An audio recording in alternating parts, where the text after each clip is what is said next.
Well, remember that I said I found a new way to record? Yeah, that is working out only so much. This time when I was doing the recording, I didn't catch any audio, so I'm not able to show you the cool cutscenes that happen during and before, during, and after this temple, but I am able to show you the gameplay. And I mostly commentate over these parts anyways, so it's not a big deal. You can see already that bringing Tulin here has changed quite a bit. The cutscenes with Zelda activate, the temple itself activates, so you can always come back and forth between this temple and leaving here and there. And the different wind tunnels that you saw me go to originally, you can activate with Tulin's gust ability. So there was no way for you to do this without Tulin. You need Tulin to be able to complete this. Not to mention, if you got to this point without the paraglider, good for you. It's definitely still doable up to this point. I think you can make it to the top. I think you can make it to all these different areas without the paraglider. Maybe I'll do a challenge of that one day. I'll just try and make a new profile and beat the game without the paraglider, see how far I can really get. And maybe if I have to unlock the paraglider, I will just not use it and see how far I can get with it. I think you'll spend a lot of time destroying Zonai and getting charges and collecting wings and rockets or whatever to ascend to this point, because getting to this point it's very difficult. You're not able to really land on anything, and even if you are, getting up here is still quite the challenge. You'd have to try and use the wings on land on those ships. It's the only way I can think to do it, but with the paraglider it just makes everything so much easier. And forget fall damage. We will likely just never take any lethal fall damage again, unless something catches you off guard, of course, or you don't know how much health you have. Since I play with all those things turned off, I like to have my screen as least cluttered as I can, if I could. But if I couldn't, I would definitely put the hearts on, and I would definitely put the map on. Those are the two things I like to have the most. So, anyways, let's talk about this temple here. This temple definitely feels like a good Zelda temple, like you go to a different area. Well, at least for Breath of the Wild and Tears of the Kingdom, it doesn't have any small keys or doors or areas you need to go to first or whatever, but I guess that's all dealt with beforehand, because the temple, in my opinion, it felt a little lackluster. It was a good temple, but it felt like it was missing something, and maybe that's because I'm not considering the entire segment of climbing up to this point part of the temple. I think that's where most of the challenge came from, with specifically this temple. I felt like it uses a lot of the game's mechanics pretty well. You got to use the ascend ability to get out of areas. You have to use the combine ability, the master hand or whatever, for some levers and switches, which is all well and good. But and here's the thing, like Breath of the Wild, it was never really part of the original Zelda mold, if you could call it that, with the small keys and the items and whatever. There's still the bow, of course, and every Zelda game has to have a bow. And but there's no hookshot, there's no musical instrument, there's no companion, And I guess you could count Tulin now in this case as your companion. But there's no like fairy to run around with you. Like at least in Twilight Princess, there was Midna. You could kind of count that as your companion. Every Zelda game had their companion. Even Skyward Sword had Fi, and Ocarina of Time had Navi and all these things. But this game and the other one, they just didn't. I tried completing this the intended way by trying to, well, I don't know, intended or not, but I tried making it to where this thing would just roll around on its own. And I end up cheesing it, like you do with everything in this game. I read this thing online where most times when you were doing a puzzle, people would just cheese it, and people were complaining about that in Breath of the Wild. Oh, I hate these shrines, I hate these things, why is it all the same, why is everything the same? And then, Tears of the Kingdom comes out, and what do you know, people resort to cheesing things. It's kind of funny that complaining about something is usually a double-edged sword.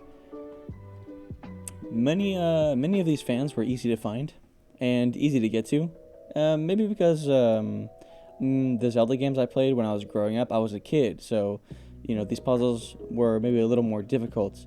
And as an adult, I can think of these things a lot easier than I used to. But wow, what a great use of this game's mechanics. Even though they don't follow the Zelda mold, I think the mold that they're creating now is just it's a beautiful part of what makes Zelda great. You know, even these cannons. I thought that you could destroy these cannons by reversing their cannonballs with the ability that goes back in time. And you can, but it doesn't lead to anything. You know, that would have been a perfect opportunity to put a chest right underneath that. You know, you could have a really cool chest there. Maybe hide a diamond or something underneath. That would have been a nice thing to put. Nintendo, hire me, please. I have good ideas. I have good game design. The boss of this temple was actually in the trailer, so that's cool. It was a little underwhelming. I'm not going to talk about it until I see it on screen, but it was a little underwhelming, mainly because the wind that you get when you're holding onto your paraglider, you can see the stamina slowly drains while you're holding onto it, so you can't hold onto it forever.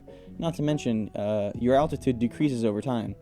So the forever aspect is just out of the question. But what helps with that is, what helps with the boss fight at least, is the wind. There's a wind that is constantly pushing you upwards, and that would have been helpful enough, but they go the step further, and the wind actually recharges your stamina. So there is just no point in ever going to the ground, which I felt was a little too easy. It was a little too easy there. And at this point, we activate all the fans and we go to the boss fight. I think we saved before because, you know, every good gamer saves before a boss fight. Come on, you already know that's how we do it here. We activate the, what is that thing called? The Ouroboros, and open it up, and bada bing bada boom, this giant caterpillar comes out. What do you know? It is that thing from the trailer. And it was a cool boss fight. You get a cool boss fight because the temperature was so cold up there, you know, the freezer or whatever. And I start by shooting it with some fire arrows because I thought, oh, it's ice, I need to melt it, but nah. Usually I break those little shells on its body, underneath and above it. And I have enough stamina with the default stamina wheel to shoot 4 arrows in the air, because usually it would be draining your stamina, and you need 3 arrows, so you can miss one and hit the other 3 and you'll be fine. What makes this boss fight so easy, though, is the Lynel Bow. The Lynel Bow and the recharge of stamina on your wings. You'll see me here, my bow breaks, or I take out the Lynel Bow because these 1 arrows just aren't doing it. And it actually does work. I mean, you just shoot 1 time and then it breaks the entire chest with a single shot of the Lynel Bow. And before I knew it, the boss fight was over. I thought, oh, that was it. Where's the second phase, you know? There is no second phase. This is the point where I'd like to cut off my audio and show you the epic cutscene that happens after it. But I'm just going to have to talk over it anyway, since my new way of recording, sure, it didn't freeze, but it also didn't record the audio for some reason. I'm not sure what that's all about. But it didn't record the audio, so I'm going to have to tell you what happens. Pretty much, Tulin, the little bird you see there, is the descendant of the first ever Rito. And I guess that makes sense since, you know, you have to be a descendant of the first ever. But he is specifically of that lineage, and because of that, he has a power to create Gust of Wind, which is why he had to be tasked with going to this temple with you in the first place. So, you get a flashback of that first Rito, and that first Rito tells the story of the Demon King Ganon. And the Ganon is so powerful that all the forces of Hyrule, all the different species like the Rito and the Zora and the Gerudo, all work together, and they all weren't strong enough to defeat Ganon. So the Rauru, the guy that we met earlier, he gives his life to imprison Ganon. And Zelda, the Zelda you see there, I'm thinking that this is Zelda going back in time, you know, because that's Zelda becomes the Sage of Time, which is her power. So that's what we're thinking right now. We're not completely sure because it didn't spell it out for you, but it does pretty heavily tell you exactly what's going on. And Tulin gets this ability, and Tulin gives you a super handshake, and that super handshake is his vow to always be with you, to always help you in your battles. And now you're able to summon a spirit of Tulin, which you can just gust yourself in the air, which is awesome. You know, this is what we came here for. This is why we went to the air. We wanted some special abilities. We were tired of just running around Hyrule with nothing cool.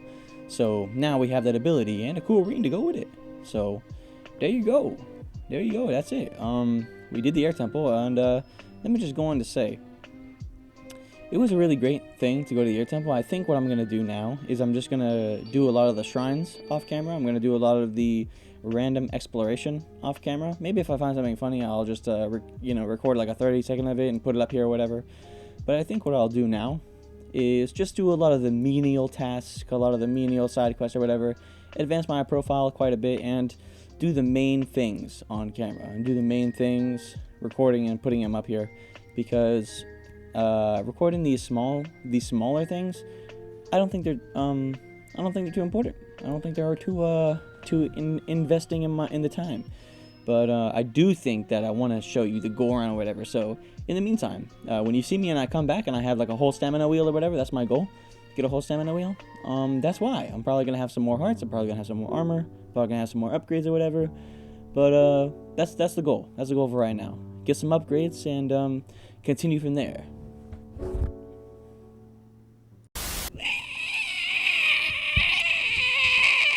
Tulin, are you wondering where all this fog came from?